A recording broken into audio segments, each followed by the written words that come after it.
Good evening. I'm Brendan McLaughlin. And I'm Linda Hurtado. Another Tampa worker busted by a GPS tracker and placed on leave after he was caught spending hours at his home while on the clock.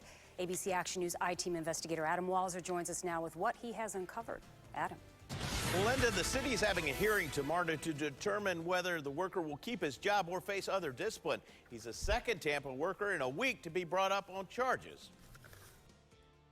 Once it's fully charged, you can stick it anywhere. Small GPS tracking devices like this It has a little magnet, so it'll hook on just fine.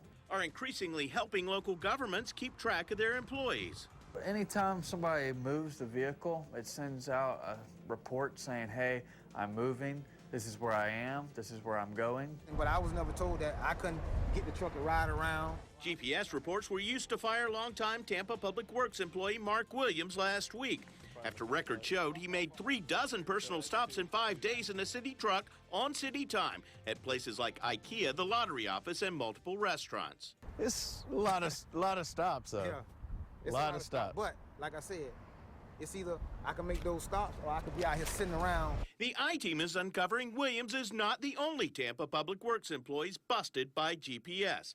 This disciplinary notice filed this week says on February 20th, Lawrence Woodfin clocked in at work, then drove to this sandwich shop where he spent 12 minutes. He then drove to this dead-end street where he spent another 16 minutes before driving a city truck to his home in Lutz, where he spent 4 hours, 41 minutes before driving back to work to clock out.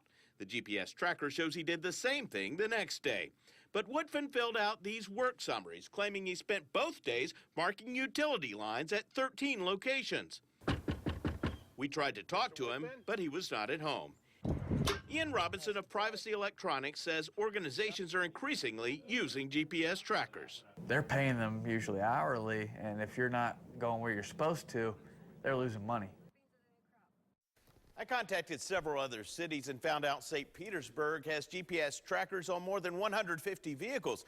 Clearwater's in the process of equipping its entire fleet except for police and fire vehicles. And in Lakeland, the devices have been placed on waste haulers, dump trucks, police cars, and fire engines. So far, only Tampa has used GPS trackers as the sole grounds for discipline.